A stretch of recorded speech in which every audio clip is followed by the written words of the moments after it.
وقار یونس جی، مدینہ سے بات کر رہا ہوں جی۔ یہ سردیوں میں انگلیاں بہت خراب ہو جاتی ہیں، سوج جاتی ہیں اور بہت خراب ہو جاتی ہیں۔ وقار یونس بھائی دینا بنے مدینہ۔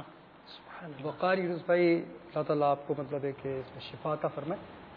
انہوں نے انگلیاں سوجنے کا کہا ہے، جبکہ سردیوں میں اکثر پھٹ جاتی ہیں، شاید پھٹنے کی وجہ سے سوج جاتی ہیں، ایسا کچھ ہوگا۔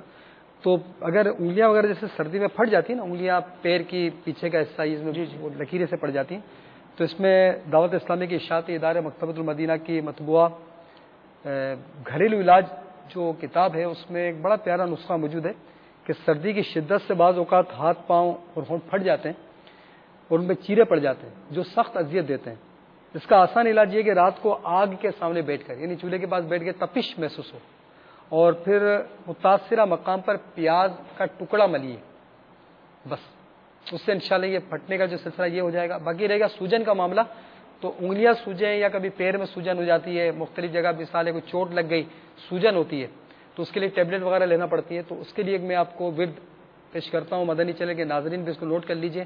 کبھی خدا نخواستہ بچے تو گرتے پڑتے رہتے ہیں اور سوجن ہو بھی جاتی ہے، تو یا علیو جو سوجن پر یا علیو یہ پڑھ کر اور 3 بار پڑھ کر اس طرح دم کر دیں، انشاءاللہ اس کی سوجن جو ہے وہ ختم ہو جائے گی انشاءاللہ۔ سبحان اب آخر درشی پڑھ کے اس طرح دم یا علی جو اللہ تبارک و تعالیٰ کا جی، اسم گرامی۔ یا علی۔